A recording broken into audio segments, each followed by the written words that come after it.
Thank you for joining us. We are happy to welcome you to the University of Belize and to the orientation for the Associate Chem Bachelor Chem program. Joining me today are the faculty members for the chemistry um, program, and so you will get to meet them and they will tell you about themselves. I commend you on joining the chemistry program. We are very excited to have a new cohort joining us this year, and we look forward to interacting and enlightening and engaging with you this academic year. My name is Juliani Passas. I am one of the chemistry lecturers within the Faculty of Science and Technology. We are part of the Department of Science, and I am one of the lecturers who teaches those of you who are first years. I'll be teaching you your first general chemistry for majors course, and you will also see me in other courses along the way in your career. I also teach in the bachelor chemistry program. I teach your analytical chemistry course, your instrumental analysis course. So we will be interacting as you proceed with your program. I will have the other lecturers introduce themselves, and then we will kick off on telling you more about the chemistry program here at the University of Belize. Hi, good morning. I'm Dr. Apolonio Aguilar. I am chair of the science department and a chemistry lecturer as well. Um, you will be having me for any organic chemistry related class. So I teach organic chemistry 1, organic chemistry 2 in the associate level. And for the bachelor's level, I teach advanced organic chemistry. I also teach some of the other courses, general chemistry, um, industrial chemistry or industrial environmental chemistry, but you will mostly be seeing me for those organic courses. And I also do some research, and I do some research, some materials research. And there's during the time that you are here, you will be hearing about some of the research that each of us do. So you can, for those of you who are in the bachelor's degree, you will see during seminar, we are going to be talking to you about types of research that we do so that you can choose what you will engage in.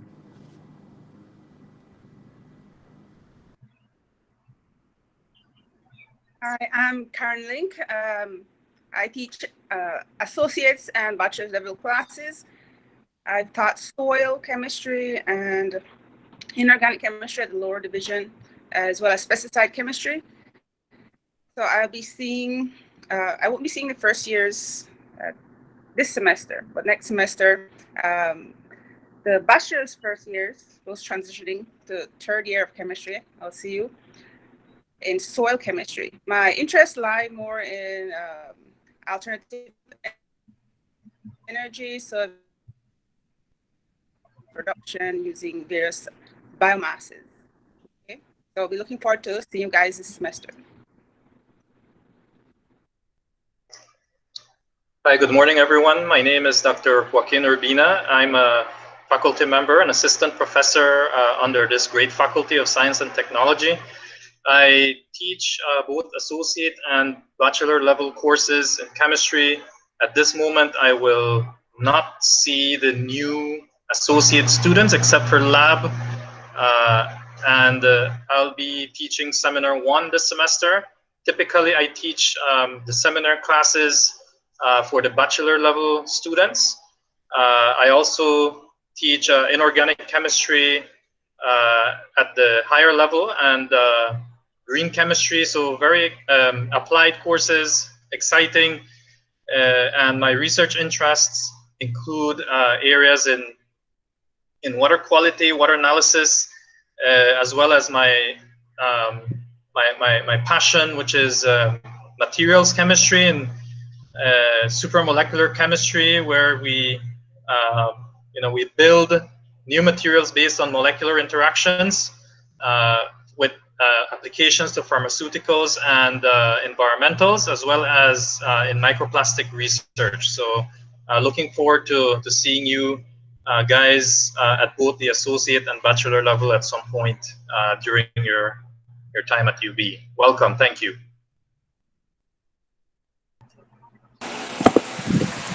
Good morning, everyone. My name is Shireen Arnold, and I am a biology lecturer. I also teach under the chemistry program.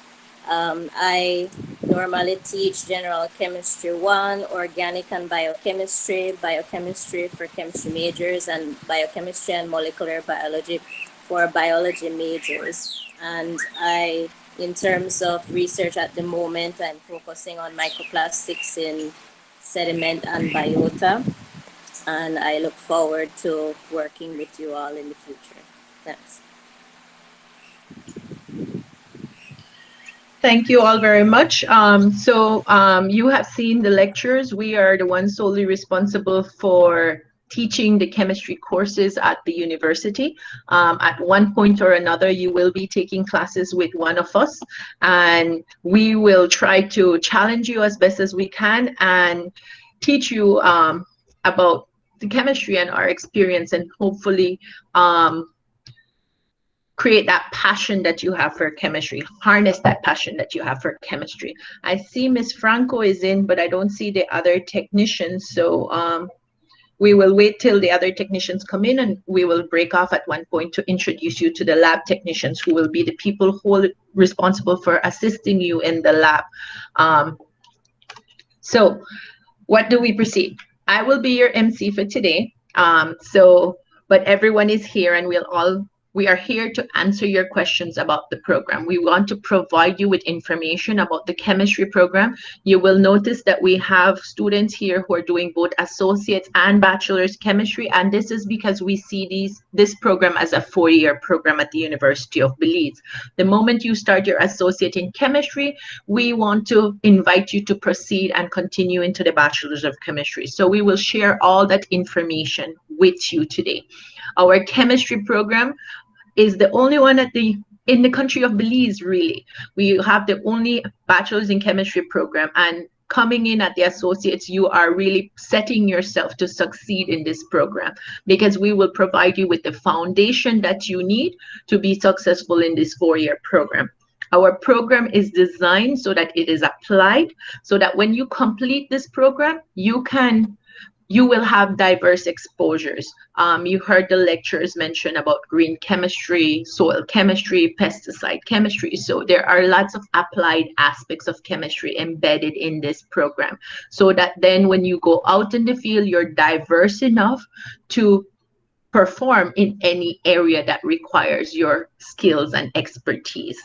Our program as well, you will note that it requires you at the bachelor's level to do research, and we will encourage you at the associate's level to start getting engaged in some of it, in some of the aspects of it. Later on, we'll tell you more about our program, but for now, let me tell you a little bit of where you fall in here at the University of Belize. Some of you are students who have been with us, those of you transitioning into bachelor's, but several of you are new to the University of Belize. The University of Belize is one of the largest institutions within the country. The chemistry program falls under the science department. You just finished your faculty orientation, which gives you a feel of where you belong. We are just one of the 4 faculties in the university, and you fall within the science department. One of the things, I don't know if it's a good thing or a bad thing, but the chair of the science department is Dr. Aguilar. He is one of the lecturers in this program, and he is one of the persons that you will liaise a lot with for things that you need. However, the first person that you should consult with are your advisors, and the key people in here are your advisors. One of us will be your advisor through your program, and we will be here to answer your questions about your academic questions, any challenges that you may be facing, any things that you may need. This is a very unique academic year. We are going online. This is the first time we're doing this online. You're on your computer at home. We're in our sitting in front of our computers at home, and this is the first time. So it's a learning process for all of us, but we want to make sure that you are successful in this program, and so we will do our best to answer your questions. But for that to happen, you have to reach out to us as well, because if that doesn't happen, then we can't help you. We're not mind readers, so we cannot answer questions that we don't know what they are. All right, so that's it. I said your advisors are first. Then if for some reason your advisor cannot assist, the chair will help you, or then the dean. So we have a chain of command here at the university. Your chain of command starts For advising purposes with your advisor, for course purposes with your lecturer, the lecturer who teaches your courses. You will be taking different types of courses, not just chemistry courses, and Dr. Urbina will go over what courses you will be required to take to complete your degree.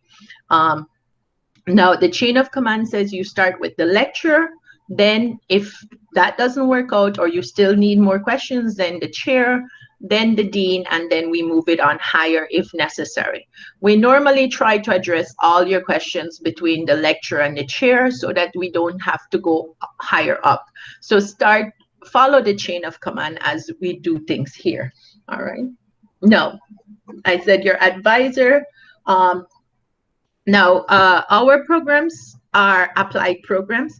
So you all know that we have lab components embedded in them. So you will be required to come to the University of Belize for lab purposes this semester.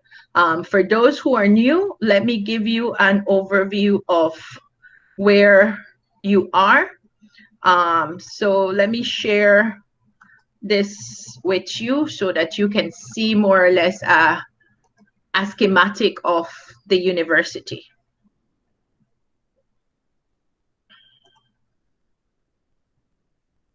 All right. So guys, this is a little schematic of the university. Normally when you come in at the entrance gate here, and the science department you drive through, it's going to be to your right. You will see 3 buildings here. We always call them, they're like those 2 dark blue rectangles are the parking lots. Because yes. when I first saw this, I thought those were buildings, but no, they're parking lots. Yes.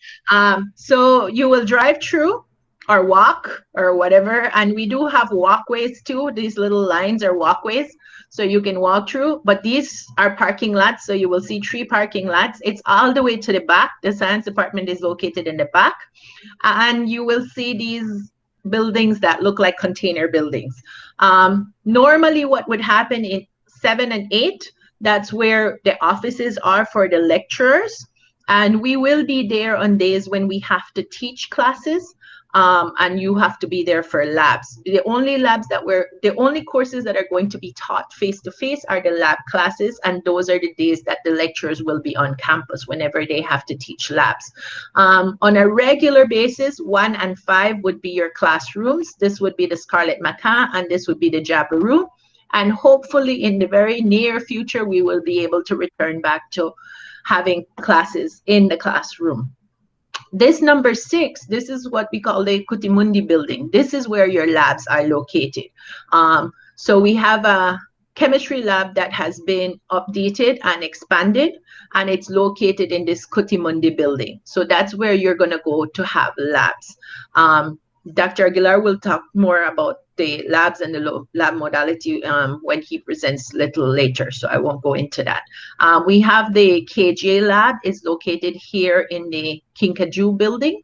As chemistry majors, you all don't get to go there often unless you have to, I think for biochem, you might have to go for the biochem lab there. But otherwise, most of your labs will be located in building 6. For your information, when you come here, 617. Sorry? Building 5. No, most of your labs are in number 6. They're in building 6, yes. And then, so for your information, if you haven't visited our campus, number 17 here, and this is coming in from the front. These are the front buildings here. Number 15 is where the library is located. So you can have access to the library. Number 16, this is right coming in from the front. This is what we call the Regional Language Center building. This is where accounts receivables is. So if you need to make payments face-to-face, this is where you would go to. Building 17 is the administration building. That's where the president, the vice president's office is located, the registrar. So student affairs. So for those purposes, you can go there. And this doesn't show, but there's another building here that it's the admin conference room. The UB conference room. Also here, we don't see a small little building here that would be representative of the lab technician's office. Hopefully you don't have to be going there a lot because they will provide you with everything you need in the lab. But should you need assistance, they would be in that little building right across from, actually right across from 6. So it would be right here. All right. So that is just for you to be aware of where things are located. I know that a lot of it is not going to be face to face, but you will still need to access the campus. So you should be aware of where things are at the campus. Okay. No, with the chemistry program, we have some extracurricular activities. We actually have the chemistry club. We have to foresee how we're gonna do that if we're gonna work with that this academic year. But the science department, as Dr. Aguilar had said in the faculty orientation, has several student organizations, and one of those is the chemistry club. And the chemistry club is one of the active groups on campus. They're always doing activities, assisting students, trying to promote chemistry. So I would encourage you all to join that group, and we will see how we can get something going this academic year, even though it would be virtually. But there could be things that the club could be engaged in doing. With that said, let me ask you, if you all have any questions, please feel free to unmute your mic, and we will ask you to turn your camera on if you're not shy, because we would like to put a face to the name, and this is one of the places that we can do that. So are there any questions so far? Anyone? Or if you're shy, you can type it in the chat, but you have to start getting used to this, guys, because this is going to be your modality as we go along, and we will try to encourage you to participate and ask questions. Okay, so any questions? None? All right, so then I will ask Dr. Urbina to please proceed with his presentation on the program sequence. Do you need me to present here, Joaquin? Or you'll present off your laptop?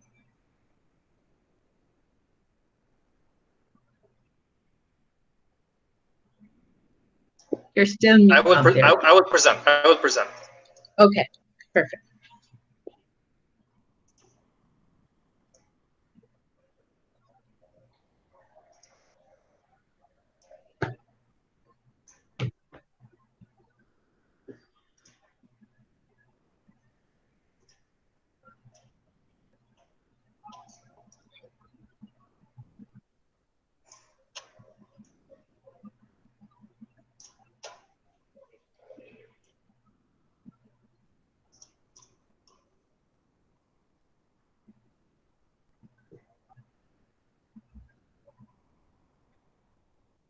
All right, so I think you guys can see my screen.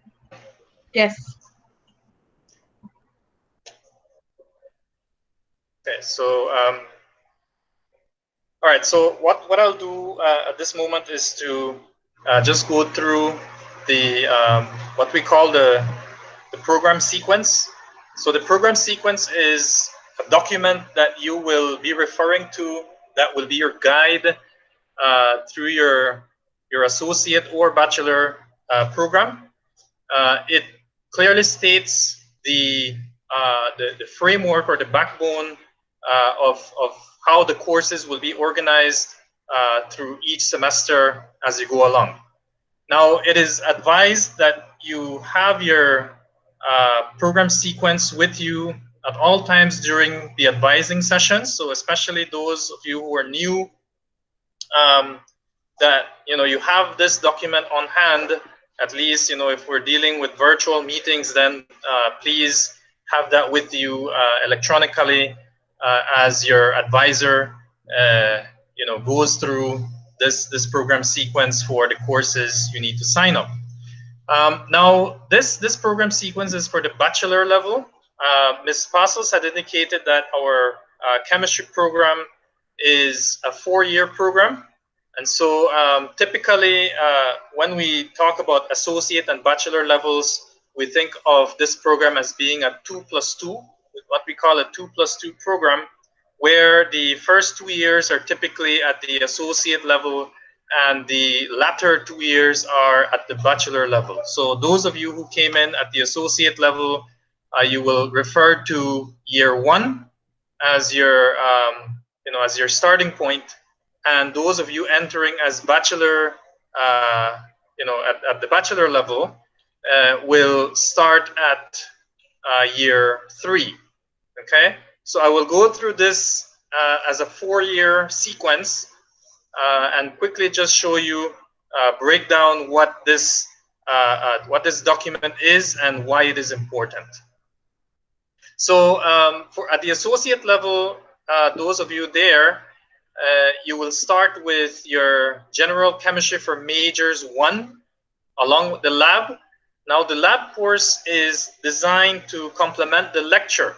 So you will typically find in many of our chemistry courses that there is a lab component attached. And for obvious reasons, the lab is to help to reinforce concepts from a practical point of view. Therefore, as chemistry majors, you'll be required to do that. Now, I think those who came in or those who are coming in, you will also need to do a little bit of biology, I'm afraid, in the form of cytology in the lab. And I'll get to this explanation in a moment. And here, the university requires you to do your college English and your mathematics courses. And these courses are taken if you fulfill certain condition requirements. Now, in your acceptance letters, you may have seen that you were accepted either unconditionally or conditionally. Now, if you have conditional acceptance, you will be required to follow the recommendations stated as to which, math, English courses especially, you would need to take based on your high school performance and or ATLIB scores if they're available.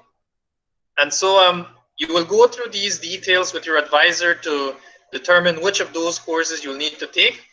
However, you need to satisfy these English and math courses that are listed. So if you will need to take lower or a level of English or math that is lower than these ones listed, you will have to take those lower level courses before you enter these higher level courses.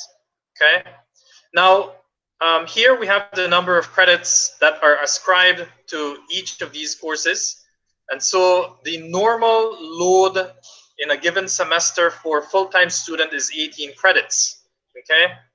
Now, your chemistry major courses are considered to be professional core courses. So whenever you see PC as a label here, it means that these are your program or major courses that you'll have to take.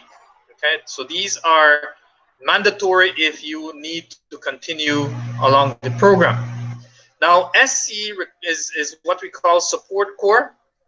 These are courses that are required to be taken that are deemed important, that would complement or reinforce your program courses or your major courses. Okay. Now, whenever you see GC, this stands for General Core Courses. These are courses that the university requires you to complete in order to fulfill graduation requirements. And all students at the university will need to take these GC courses. Okay. Now, the prerequisites are courses that or conditions that need to be met before you actually take these courses listed. All right. For example, those of you at the associate level will be required to have taken high school chemistry. For obvious reasons, you need to have that background. For example, let's see, another example would be for the algebra course, you would need to take a placement test. I believe the university sends information regarding the math placement test The same goes for Spanish, and I think, I'm not sure if English has that to go along with it. Correct me if I'm wrong, colleagues, but that is typically the case. Now, core requisites are courses that are taken during the same semester as the course listed. So for example, if you're taking General Chem for Majors 1, you will need to take the lab along with it during the same semester. Okay, and the reason for that is so that they complement each other at the same time, so that any concepts taught during the theory is applied in the lab setting. Okay, so the same goes through goes to the biology courses, and so you can follow that kind of structure for each of the following semesters. So your first year will continue with your Gen Chem for Majors 2 and the lab, and this is where you will start to take your organic and biochemistry. So this would be your first an introduction to what is organic chemistry before you start to go deeper into the other organic courses listed on the second year. Okay, so let's see. So you follow that format. You take your college English 2. You must take English 2 after you have fulfilled and passed college English 1. Then the same thing Okay, goes let for me the just, calculus. can I interrupt for just a second? For the introduction to Yep. organic and biochem, you will note that there is no lab listed here. I don't know if you mentioned that. Most of the students who are taking this course will need to take the lab, but those who are chemistry majors will be taking that content during the organic chemistry 1 lab. So you are exempted from taking the introduction to organic and biochemistry lab. Okay. Okay, thank you. So yeah, so please follow all the prerequisite and co-requisite requirements for each of the courses listed through for each semester. Now, as you go into year 2, no, hold on. Before I go into year 2, I see there that there's an empty space. This space just refers to general core courses that you can start filling in at. You can choose whichever general core courses you want to take or that are available to take during that semester.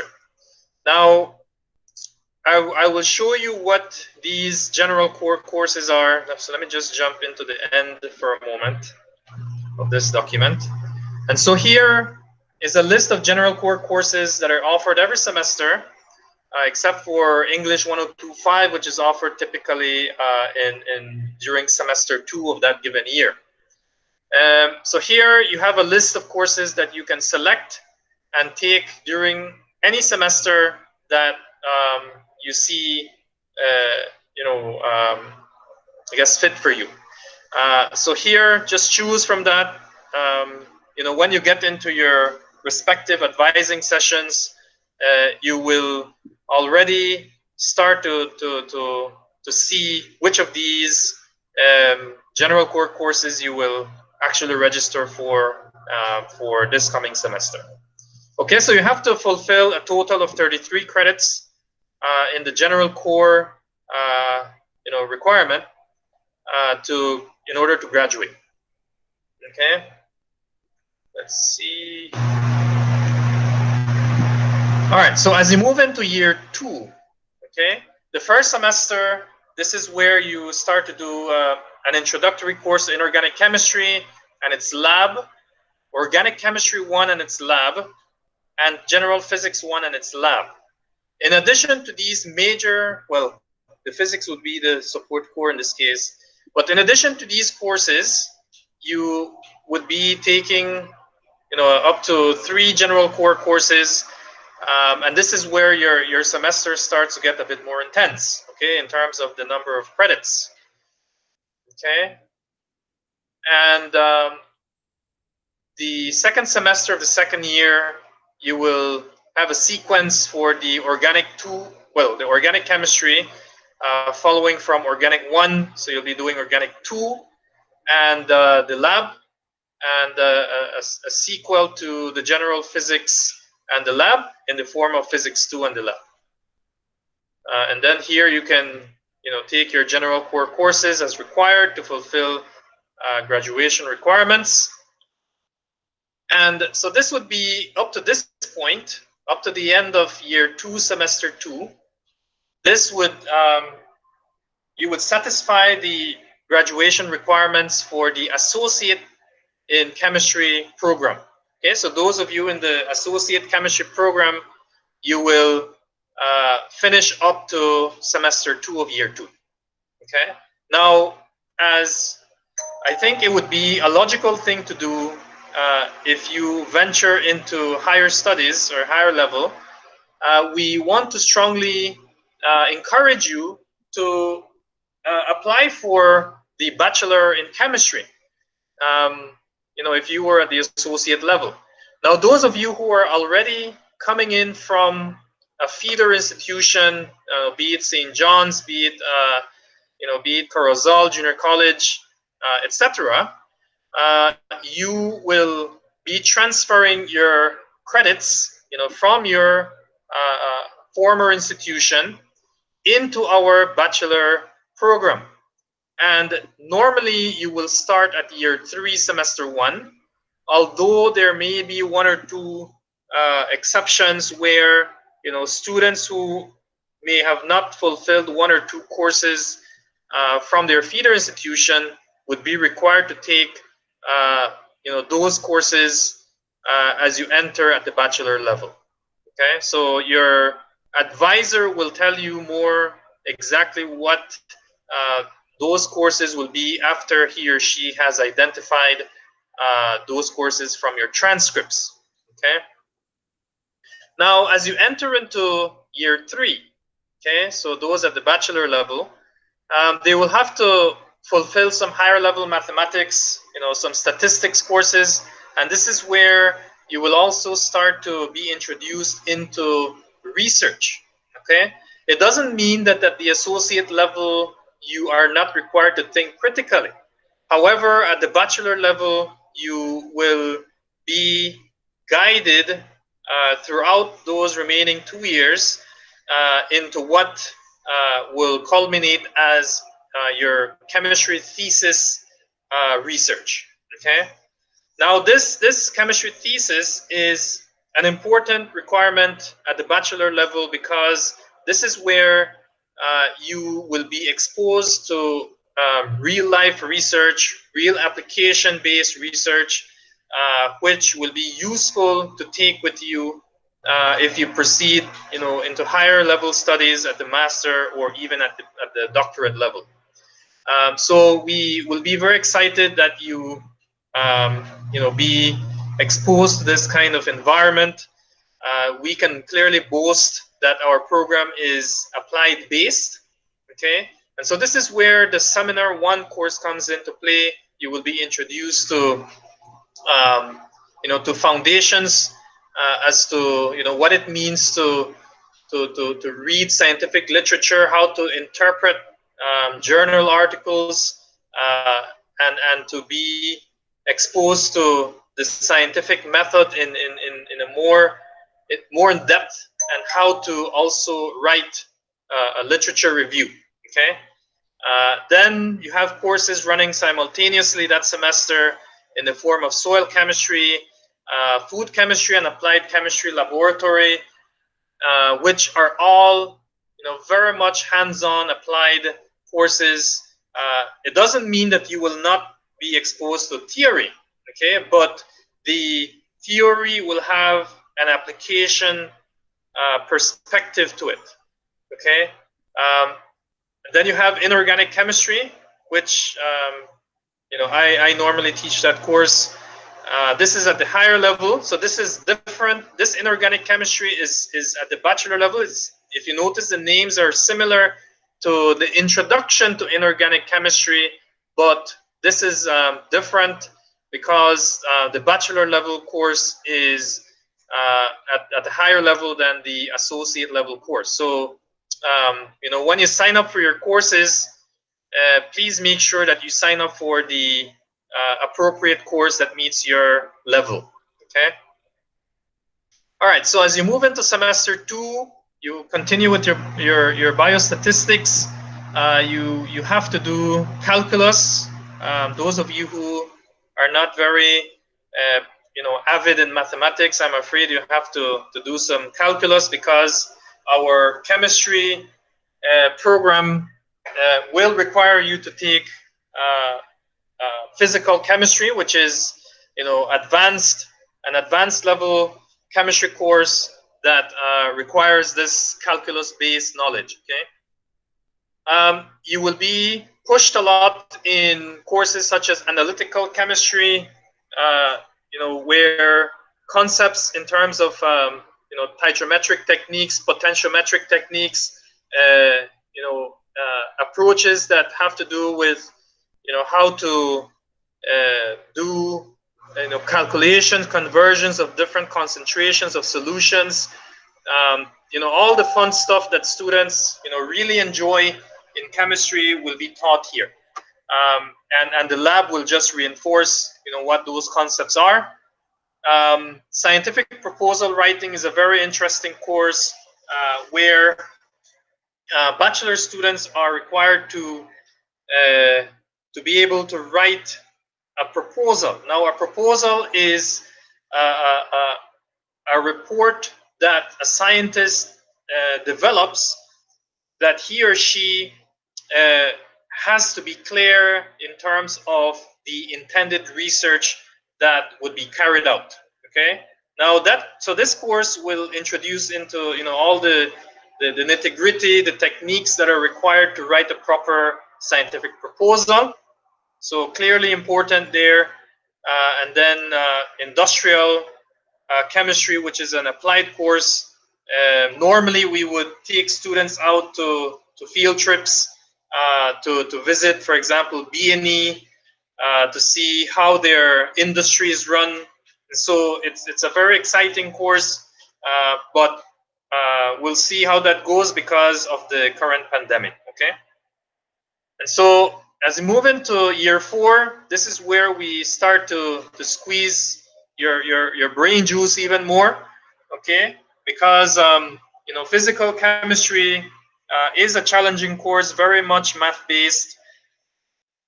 We have a very capable faculty member. Normally Dr. Bautista would teach this course, and we continue with seminar 2. Very engaging course as well, which is considered to be a sequel to seminar 1. In seminar 2, we start to introduce you to concepts in how to guide you through thesis research, the do's and the don'ts of carrying out thesis research. And here you will have an opportunity to present your proposals, okay, in the context of chemistry, and so this is where your chemistry faculty will be bombarding you with questions. They will be very much curious to know in very much technical detail what you are going to be doing for your research. Okay. And so Dr. Aguilar loves to teach advanced organic chemistry, very passionate about that. So you will learn, a lot of, advanced reactions. Clearly this is not my area, but I leave that entirely to him, and he will, teach you those concepts. Pesticide chemistry is also a very applied course. This is, you can clearly see, or you could clearly see the connection of pesticide chemistry in the Belizean context, because the Belizean economy is heavily reliant on agriculture, and with agriculture comes the use of pesticides, and as chemists you would be exposed to the fundamentals of how pesticides work, the actions in the body, in animals, for instance, what are those effects, right? Now, forensic chemistry is a very applied course, and we are seeking to collaborate with the forensic department of Belize. This is where you could potentially garner some research ideas in the area of forensic chemistry, and it's clearly relevant to the Belizean setting as it pertains to solving of crime. And so you see that for yourself. Now, Applied Chemistry Lab 2 is just the lab that will reinforce the concepts taught in pesticide chemistry and forensic chemistry. And then you have to do some biochemistry during that semester. In year 4, it's semester 2, this is where you will be focusing mainly on your thesis research. It doesn't mean that you cannot start conducting thesis during semester 1 of year 4. So we strongly encourage you to start preparing for the research in semester 1 here, so that by semester 2 you are already on your way to to doing your experiments and to start getting your results.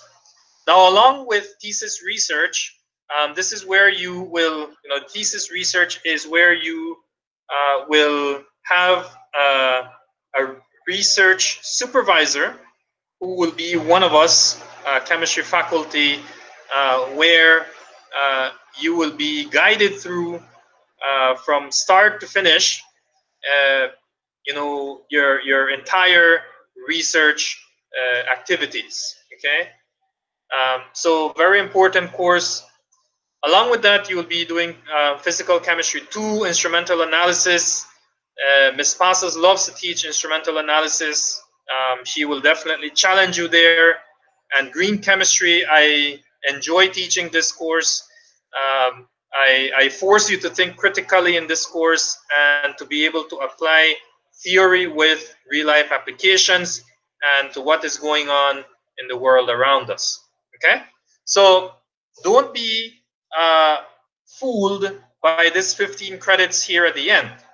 Although it might be less than other semesters, the thesis research will require you to invest in a lot of time and energy, and your research supervisor will ensure that you produce quality research in your thesis. Okay.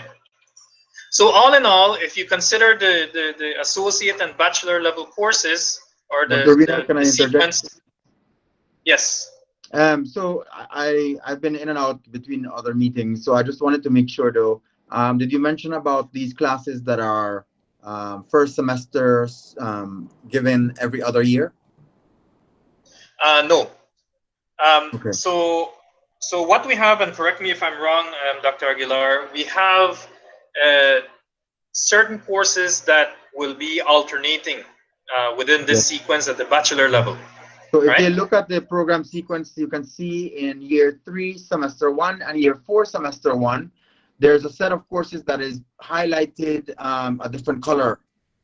So if you go to year 3, semester 1, Dr. Urbina, you see soil chemistry, food chemistry, applied chemistry laboratory, and inorganic chemistry. Those are going to be offered for your year 3, right?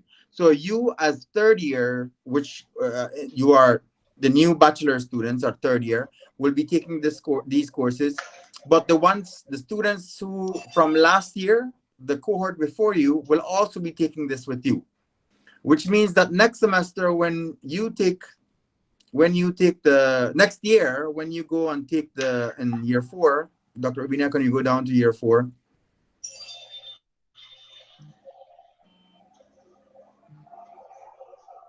You will see that when you take pesticide chemistry, forensic chemistry, applied chem lab, biochem 1 and a lab, you will be taking it as second years, but the first years coming in will be taking it as their third year courses. So note, these courses are given every other year. So please put extra emphasis on passing these courses, because these courses are going to be given every other year.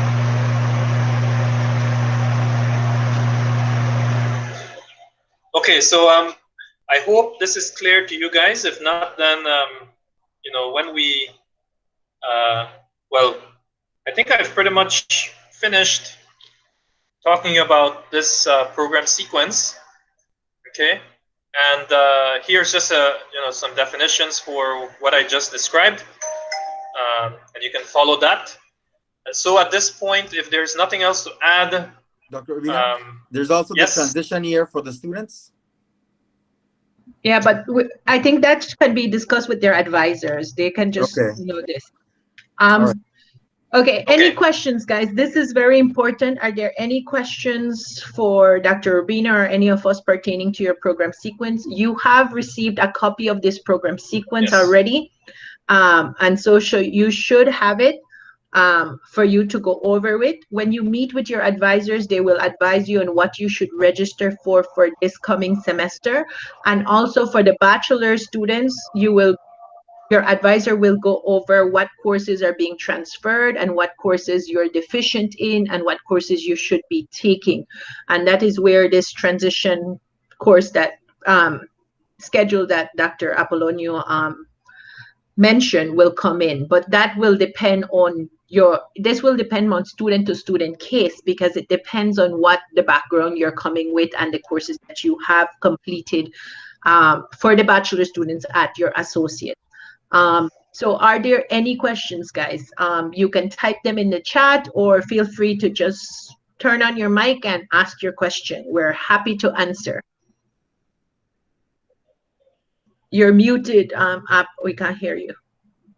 Okay, so all of those who are in the bachelor's chemistry, you received two program sequences. You received this one that Dr. Urbina just went over, and you received another one that says transition. So this is the one that governs what you need to do to graduate, but we are accommodating for other programs where you have not taken the physics and math. So those we have included in that transition program sequence to guide you on when you can take those. So when you look at that program sequence, the one that says transition, it has some courses highlighted in yellow. So those are the ones, if you have not taken them, take them when it's suggested there, because we will schedule those courses for that time. Okay? That's why I said their advisors will go more in detail with them on that and what they should be able to take. So are there any questions on this, guys? No? You're all very quiet. All right. So if you all don't have any questions at this moment, we have the technicians that have signed in. So I will ask them to please turn on their cameras, present themselves, and give you an overview of whatever they need to tell you about the lab and so forth. Mr. Caballero? Hi, good morning, chemistry students. My name is Rolando Caballero, and I'm the senior lab technician for the science department. I'm in charge of all the labs in the area you'll be working in. Just quickly, I want to introduce the rest of my staff, if you can do so, please. Good morning, everyone. My name is Mrs. Zeta Franco Leon, and I'm one of the lab technicians assigned to the science department.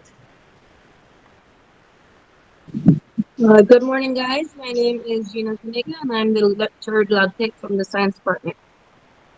All right, guys, thank you. So between the three of us, we facilitate delivering of labs at the university in the department. So I just want to quickly go over the roles of the technicians and what is it we do. Our main roles are to manage the labs and oversee its function, right? And its maintenance as well. So we are tasked with preparing and delivering many lab sessions in fields such as chemistry, botany, molecular biology, marine biology, etc. All right. Our role also includes maintaining a safe working environment for everyone working inside the lab setting. Okay, so that is very crucial for us. So labs in times of COVID-19 and the new norms we are expected. Well, the situation is changing from day to day right now. So let me just quickly go through what is going to be expected of us. So the lab rules will be covered in the first lab session.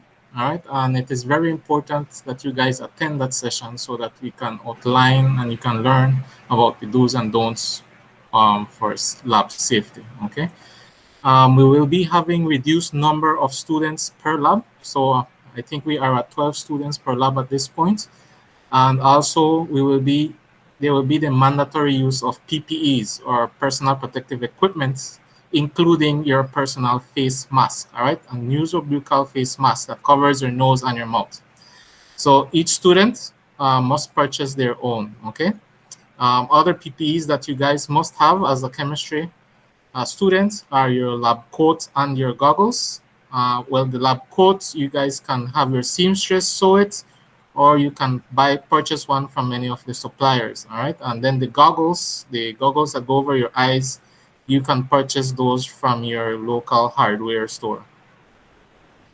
So the chemistry students, like I mentioned, will be using all these things, lab coat, goggles, and including your face mask. And we will be trying our best to maintain social distancing within the lab, all right? So more than likely one student per station, and we will be asking you guys to maintain at least, if possible, 6 feet from each other at all times, minimizing contact with each other, okay? We will also be asking you guys to wash your hands before entering and before leaving, and of course we will be asking you to wash your hands in between the sessions, because we do have sinks close to you. Okay, I don't know if there are any questions from any students at this point. I just wanted to give a brief overview of the changes we are expecting.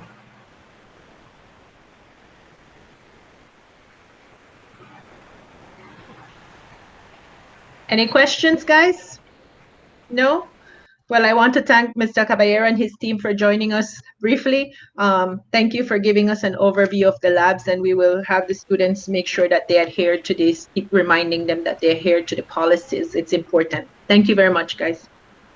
Thank you, guys. All right, guys, so we will keep moving on. The next information we've done the program sequence. Ms. Link will now go over, you all have received your acceptance letters, so she will go over what the conditions are in your acceptance letters and any other information regarding any forms that you will have to use at some point at the University of Belize. So Ms. Link?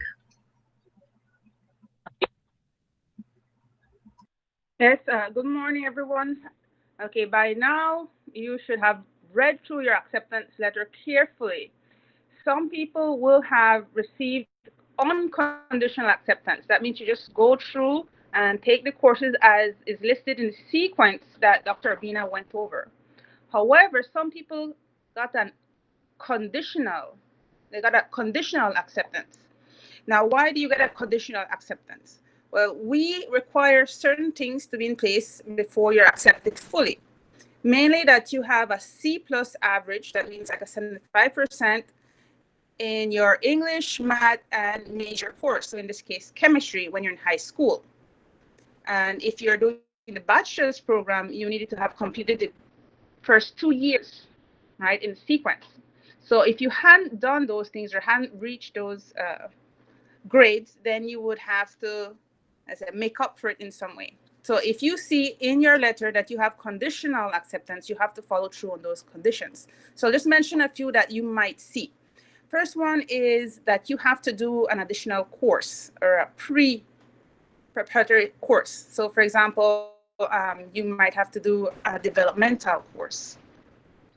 Now, most of the time it's because your at-lib score may not reflect what we would like it to, right? So you might have to do a lower level English, we call it pre-college English or a pre-college math. Now, you would have been placed in one based on your at-lib, but there is also an exam or a test to see if you can qualify to not take those pre-college courses, right? So there's a $20 fee associated with those, but you can sign up for it and you can take it, and you can potentially not sign up for the pre-college course, but just go into your first level English or math, okay? Now, other than that, if your average was not that great, but you've been accepted, you might be on probation. So probation, if you come in on probation, or if you are placed on probation at any point in time, which occurs if your overall average is less than 2.0, which is less than C, which is less than 70%, you are placed on probation. That means you can only take a limited number of courses. This is equivalent to 3 courses or 9 credits. Okay, you will be asked to increase your average up to 2.0 during the time of probation. Okay, so let's say one semester your average was a 65%, which is like a 1.5. So you would need to take courses that will allow you to increase that back up when you average out your subsequent semester while you're in probation, so you can get it back up to a 2.0. So you can do that by taking courses that you feel more confident in, or you can repeat one of the courses that you did very poorly in. Okay, now you're allowed 2 semesters to try to recuperate that GPA. If not, you will be asked to withdraw. Okay, and then you would have to reapply 1 semester later. All right, everybody got that? So you have 2 semesters to bring up your GPA to at least a 2.0, or you would have to withdraw for 1 semester. All right, now if you have a C, however, just know, which is a 2.0, you may not be able to graduate at the end of your program. We have a requirement that you have an average of 2.5 for your program classes. So Dr. Abina mentioned the different type of courses that you have, right? Your support core, your general core, and your program core. So for your program, if you take only your courses related to your program, right? So your science courses, they have to average to a C+. So if at graduation time, you have taken everything, you've passed everything, but your average is 2.0 in your program classes, you would still not be able to graduate. You would have to retake some of those courses, okay? So that you can bring up that average. So you get that idea. So we have the acceptance letter, so you might be on probation, you might have to do some conditional courses, but then once you're done with that, then you can go back to the regular sequence. You have to be careful though, if you have any conditional if you have a conditional acceptance, you should talk to your advisor on how to proceed, because it may affect the sequence of courses that you need to take. Remember, some courses have prerequisites. So if you don't take one during a particular semester, it might throw you off sequence for the subsequent semester. So it's very important you talk to your advisor if you're not sure how to proceed, okay, or just to be sure. Even if you think you know, it's better to check. All right. Now, going on, let's say you've continued through your semester and you found that maybe you're not interested in this particular program, or maybe you want to add on another. If you're a single major, you decide to double major. So you want to change your program. So to do that, you would have to obtain a program change form. Now, most of the forms that you need are accessible on the UB website. However, if you can't find it, again, you can go to your advisor and ask, and they can send you a copy electronically. So for a number of different things, you can get a particular form. So for program change, if you want to do course transfers, withdrawal, etc. I'll mention a few of those in a minute. So for program change, you would need to talk to the head of the new program. So if it's just to change a major still in science, you would just need to talk to your advisor, and we'd have to look at if you qualify for your new program. If you're trying to go to another department, then you'd have to liaise with somebody from that department. And then you have a form where we have to approve your leave of our program, and the other department has to accept that you're, let's say, you qualify for their program. Okay, so it's not just because you want to change, you can automatically jump to another program. You have to meet the requirements of that other program. Okay, so in your general orientation, I talked about how you can fill in different forms. So most of the forms can be filled out online. So you would download the particular document, you would fill in the components that you need to, and then you would need to sign it. And then you pass it on to your advisor or the next signature, the person who needs to sign next. Remember, there's also a way to save your documents. Again, you can refer back to the PowerPoint that was shared with you guys during the orientation.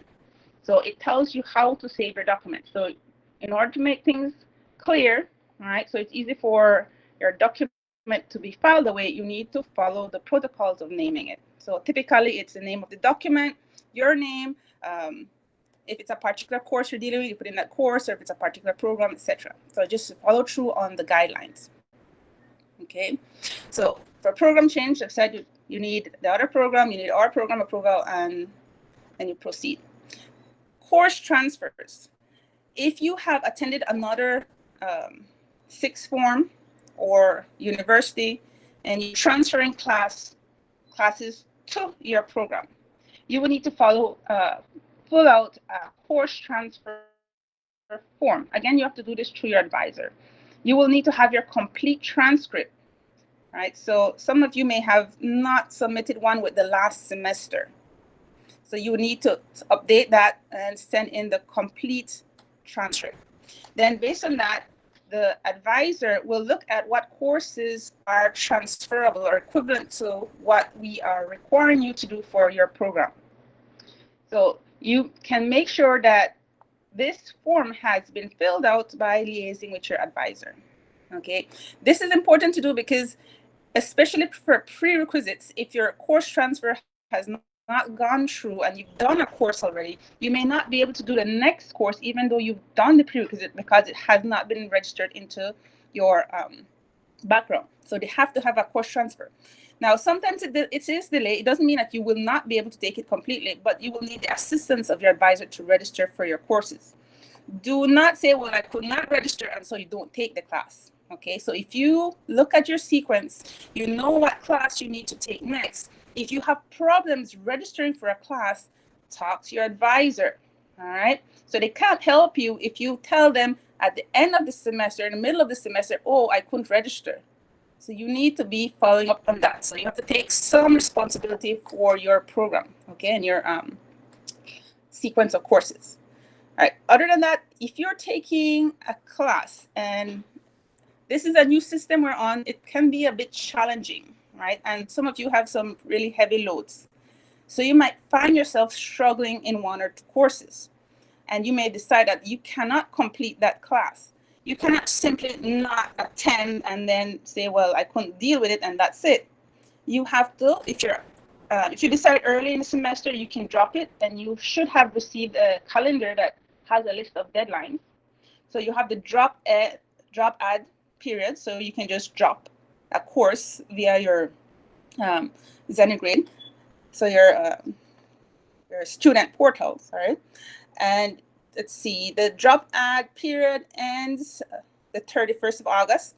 After that, you cannot do it on your own. So if you want to remove yourself from a course, you will need the assistance of the lecturer. So again, there is a form. So you get the form, you fill it out, have your lecturer sign off.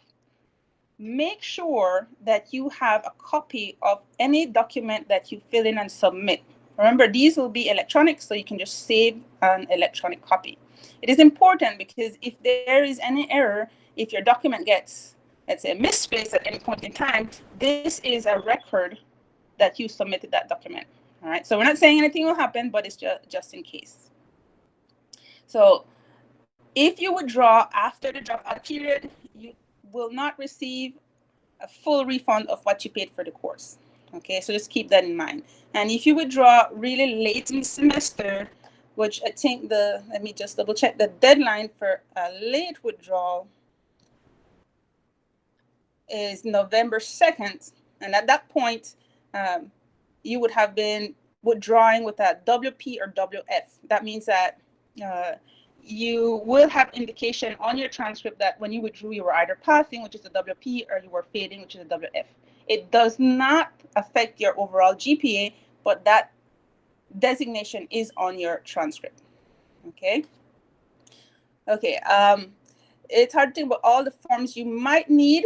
Again, it's best for you to be liaising with your advisor. If anything crops up, they can suggest what you need to do next, right? If there's a particular form you need to fill in and how to proceed with that. So always, if you're not sure what to do next, talk to your advisor. Tomorrow and Friday, you will have been assigned or asked to sign up for an appointment with your advisor. Please make sure to show up so that you can have a first contact and so you can become more comfortable with talking to your advisor and following up on what you need to do. I think that's basically it. If anybody has any questions.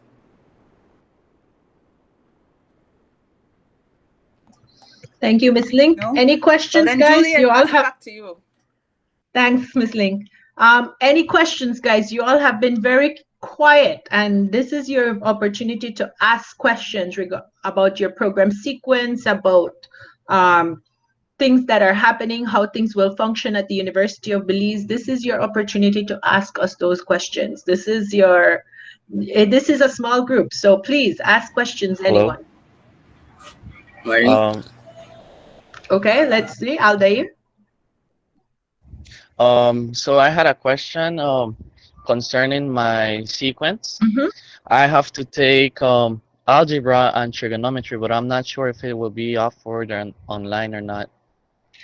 Most of the courses are being offered online, and Dr. Aguilar will speak about the course modalities in just a minute, but most of those courses will be offered online.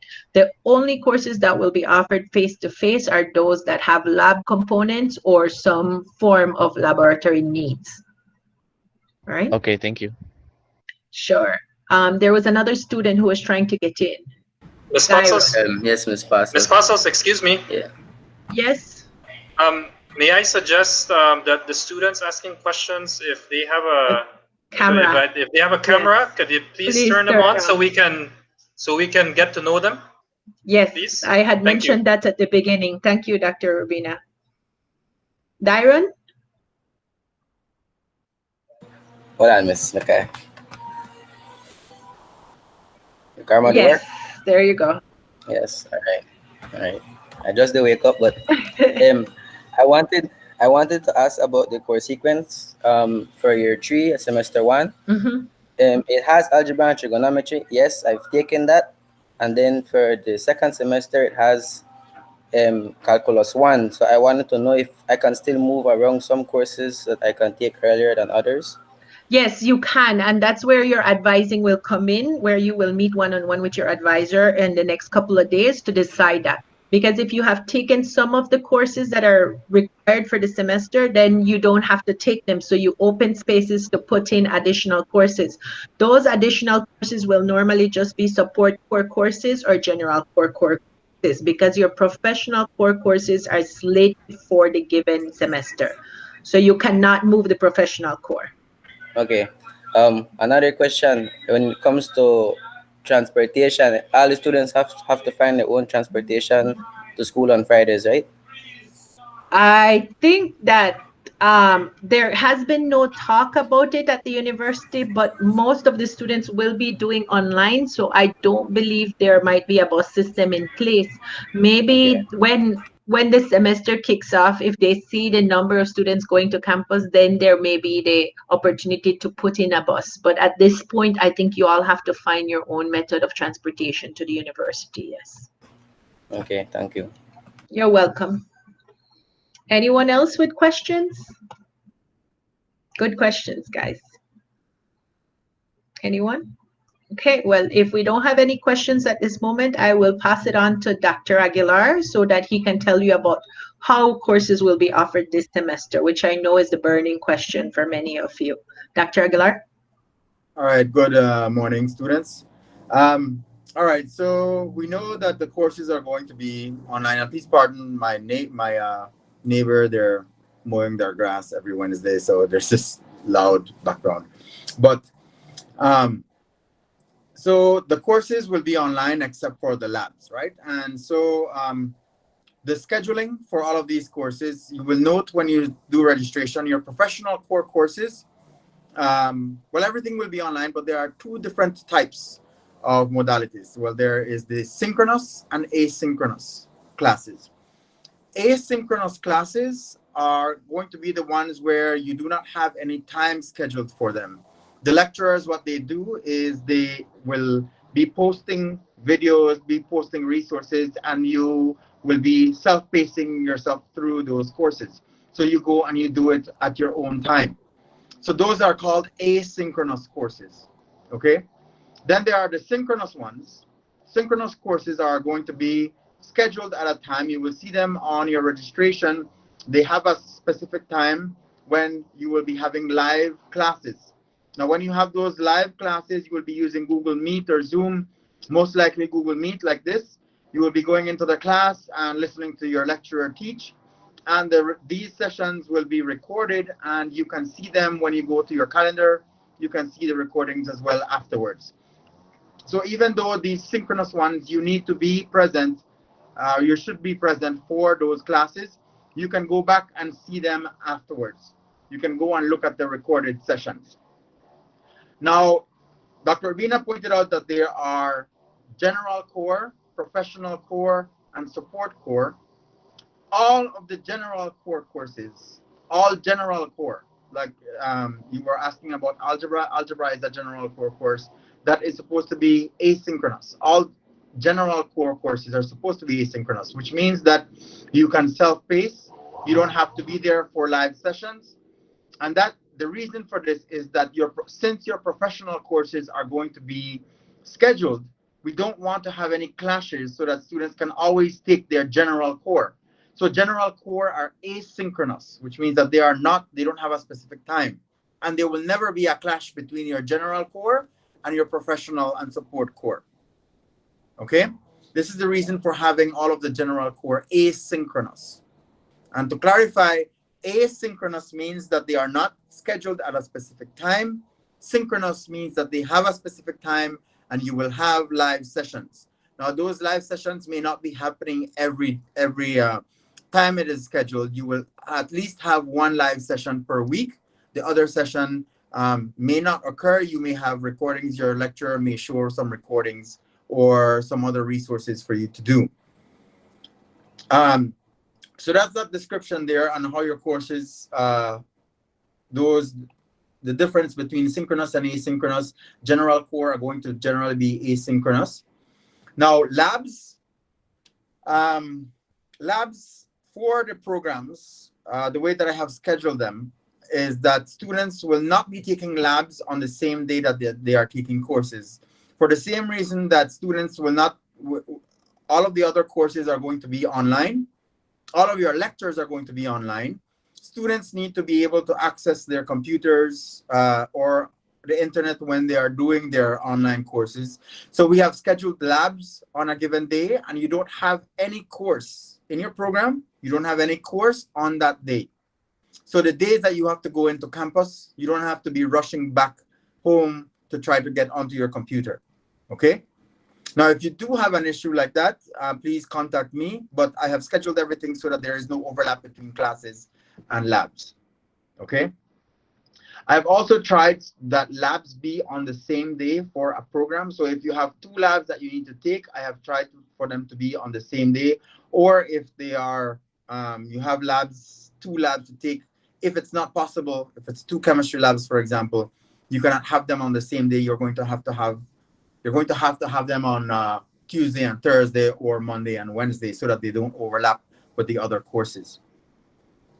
So that's in terms of scheduling courses. Everything will be online except for labs. Labs will be the caps for labs. The number of students in a lab section will be 20. The plan is for them to be 20 students. Right now, there are 24, but we're planning on decreasing that to 20 students. And as you have those students in that lab, not everybody will be in the lab for that session. We will be dividing the lab sections into 2 groups. So if you have 20 students, 10 will come on one day and 10 will come the following week. And you will be alternating weeks. So you will be coming for lab every other week, and you will only be in the lab with 10 people at a time, observing social distancing rules. Now, if you have 2 labs, for example, some of you will be taking the associate's chemistry students will be taking general chemistry 1 lab for majors, and you will also be taking cytology as a class. The lab, I have scheduled those for the same day. Now note, you will be taking cytology and general chemistry for majors labs on the same day on Monday. You will be divided into groups of 2. So try so that we're going to have the lecturers coordinate so that if you have both of those labs this week, next week you don't have labs, you come the following week. So 2 weeks later. So it's not that you have to come for Gen Chem 1 this week and next week you come for cytology and so on. We're going to try so that you schedule them both of them on the same week, and then you alternate. This is something that we're going to have to work with and coordinate with the lecturers. So that's it for courses and labs. Are there any questions concerning this? Okay. Now, in terms of your course outline, the lecturers will be giving you your course outline by the first day of classes. And this is a very important document for you to keep. This is your contract for the course, your contract with the lecturer. And you are to hold the lecturer to that course outline. Now, this is what governs that class. What assessments you have in there, when you are supposed to take them, what content you are to take, information for the course will all be in that course outline. Now, sometimes things may change. We don't know what the situation is going to be like in the next couple of weeks. There may be adjustments to it, but those adjustments will be brought to your attention and you have to agree. You will be agreeing to any changes that will take place for the course outline. Okay? So that is a contract, and both parties, the lecturer and the student, must agree on changes to those course outlines. Please make sure that you make sure that you have those course outlines with you. You have access to those. Now, let's say, yes, the course outline and your program sequences. You make sure that you keep those documents. So we've already talked about asynchronous versus synchronous classes. All labs will be face-to-face, and we're going to try to do labs as early in the semester as possible. So we're going to start the first week as of Monday, the 17th. We're going to do the first set of labs. So be prepared. You will be sent emails the day before with pre-lab exercises and the video lectures telling you what it is that you will be doing in lab. Only the first set of students will be allowed to do labs. So I know that some students still are registering or will be registering late, but the first 10 students will be going into the first week, and then the second set of 10 students will be going in the following week. Some courses will be blended, and I don't think any of the courses that this set of students will be taking will be blended. But just so that you know, blended courses are those that really require a practical component. There is a class, for example, where students are going to be doing lectures, but they have to have a practical part where they do some labs. It's not really a separate lab course or things that are practical. They will be going into campus for that. But that's only 1 or 2 classes out of the entire faculty department that will be doing that. Make sure to, you are not going to be handing in anything on paper. Everything will be done electronically. Make sure that you keep everything filed properly. Don't lose any of the documents that you have been shared on. Make sure that you keep all of that, keep track of your grade as well. It's important that if there is any error that you can contact your lecturer and inform them, look, this may have been a mistake. Look at what I have here. So makes it easier to address any errors that occur. Now, if you have issues with your courses, with anything that you need assistance with on campus for academics or anything else, follow the chain of command. If it's something that has to do with your course, talk to your instructor first. And if your instructor cannot assist you, if there is a problem with what's going on, the way that the course is structured, the way it's being delivered, you can go to your advisor. If your advisor cannot address it, then you go to, and your advisor may even direct you to the chair. So I am the chair of the science department, so you would be then directed to me. And if I cannot handle it, or it needs to go up higher, we go to the dean. So just follow the chain of command. But of course, if something involves one of the people in the chain of command, you can go higher. Okay? Um, there's also focus groups and student evaluation instruments. Now, focus groups will need to be done virtually. We'll be calling, I will be gathering some students and asking questions about the class at certain times in the semester to see how the class is going. So we will be doing Google Meets just as we are doing right now to ask questions on how the class is going, if there are any issues, anything that needs to be addressed. There are also going to be student evaluation instruments. Those are going to be on Moodle. Although your lecturer may not be using Moodle as the main platform, the course will be created for Moodle and you can access those student evaluation instruments. Those are helpful in giving feedback to your lecturer and to the administration so that we know how we can improve the classes, especially at this time where we are going online. We need feedback from students on where we need to strengthen what we are delivering. So please make sure that you engage with those instruments, with the focus groups and the student evaluation instruments as well. Note that those will be on Moodle, but you will not all lecturers will be using Moodle. So I've explained already about lab courses. There are no field trips or internships for this group. Ms. Link has talked about withdrawal from a course. If you do need to withdraw, you need to contact your instructor and submit your form. And in the faculty orientation, I described how to fill out your forms in PDF. That has also already been shared with you by email. The PowerPoint that gives you that explanation how to do that office work. Make sure that you use your UB email. If there are any friends of yours who you know are supposed to be in the program and are not participating in the orientations, they may not be using their correct UB email address. All students are to use the @ub.edu.bz email domain so that we can use all of the resources that are necessary for example, Google Classroom and so on. Using your email, UB email as well, is used for verification of your identity.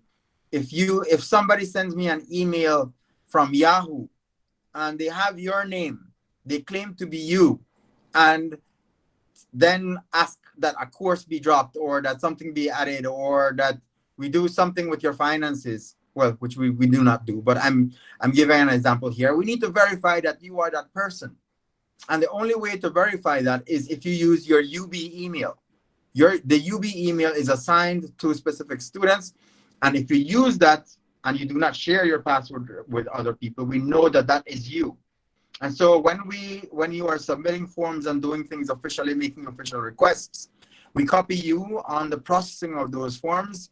And this verifies that we have been in contact with you and that you are the person who has made the request. So we're using this as verification of identity and for security. As well, we will be using, some lecturers will be using Moodle and some lecturers will be using Google Classroom as their platforms for teaching. Make sure that you are aware of which platform will be used. And mostly the lecturers will be communicating through one medium, but make sure to check all of the different mediums that you communicate with to make sure that you are following everything that's going on in the class. And I think that's it in terms of the courses. I think Ms. Link has gone through the deadlines for withdrawal and so on for the calendar. So I won't go over that. I hand it back to Ms. Pasos. Okay, thank you, Dr. Aguilar. Any questions, guys, on the modality in which courses will be offered this semester? Like I said at the beginning, this is a very unique academic year that we're starting, and hopefully we can get back to normal pretty soon. But in the meantime, we will do our best to ensure that learning is still taking place and that you are getting the best service possible when it comes to your programs at the University of Belize. Any questions, guys? Anything? We're here to answer. I don't know if anyone mentioned, but for those of you for most of your chemistry courses, particularly at the associates level, a lot of your assessments will be conducted through sapling learning. I don't think we mentioned that. I don't recall if Dr. Urbina mentioned that, but this is automatically charged to the course that will be using it, so it will be included in your fees. And sapling learning is a platform similar to Moodle, which Dr. Aguilar has mentioned. And what will happen is your lecturers will put in your assignments there, your quizzes and your tests as necessary, but you will be informed of all of this through your course outline when you receive it for the course next week. As Dr. Aguilar, and I re-emphasize what Dr. Aguilar said, for labs, because of the urgency and the need to try to do as many labs as possible as soon as possible, you will be starting labs on the very first day. So for those of you, in particular the chem majors, doing labs, some of you will have an 8 o'clock lab on Monday morning, bright and early. Please be on the lookout for emails from your lecturers informing you what will happen. Right now, things are very dynamic at the in Belize, and so we will keep going with whatever happens. So please stay informed. Your UB email is where all the information will be shared with you. That is where your lecturers will communicate with you. The university will communicate with you. So stay informed through your UB email, and you can always email your advisors or your chairs for additional information. Yes, Let me also say this as well. Some of you have been UB students before, and you have an email address that has at ubstudents.edu.bz. Please create your at ub.edu.bz, sign in to the new email address, because that allows you to be able to use the correct, all of the resources and all of the features that are available in the G Suite. So those of you who have at ubstudents.edu.bz, stop using that and transfer over to the at ub.edu.bz. It's still your ID. Okay, we lost Dr. Gillar, but I guess the message was clear. People are calling me, and so yeah. So I was just go ahead and you please switch over to the at ub.edu.bz. All right. Any questions, guys? We're coming to the end, 12 o'clock. We said we'd be finished by 12, but we're happy to answer any questions that you may have. So if you have any questions, this is your time to ask, please. Ms. Passos, may I add just one more thing?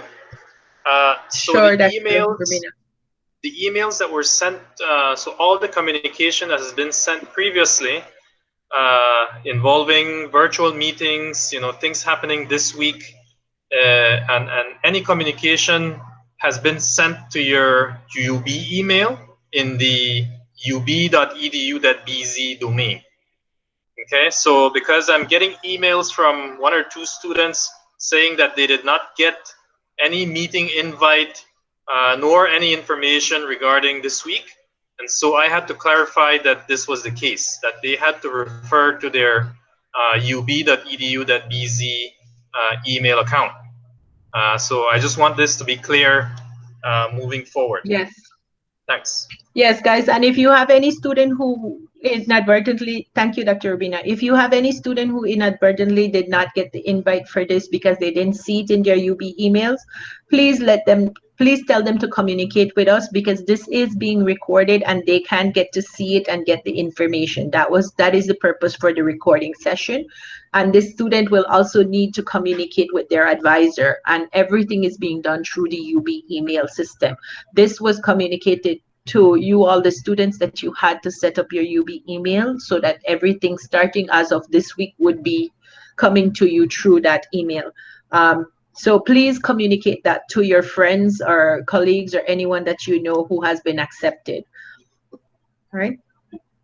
So any questions, guys? I guess if you all don't have any other questions, I need to remind you, emphasize that your advisors will send you an email informing you of when the advising time will be. For one, I have sent my students an email with a Google Sheet for them to sign up. You can go there, open it. If you're one of my advisees, just open it, put your name in the slot that you would want to meet. and then I will schedule that meeting with you come Thursday and Friday. I particularly have done Thursday for the associates, Friday for the bachelors. The bachelors may need a little more time because of the transfers, so I scheduled those for 30-minute sessions. But just so that you know, but you should have that form. And if you have not heard from your advisor, then send an email. You should have received an email saying who your advisor is. Send an email to your advisor asking them when you can meet with them. All right. So, and again, we're happy to have you here at the University of Belize, and we look forward to working with you this semester. Thank you very much. Any last words from anyone else? No? Okay. But welcome, everybody. And we look forward to seeing you. Yes. Yes, welcome to the best program we have here. Yes, I can tell you this group works really well together, and we have your best interests at heart. Believe me. Okay. All right, guys. Well, have a good afternoon and a great day, and we will be keeping in touch through your advisors, meeting with you all this week.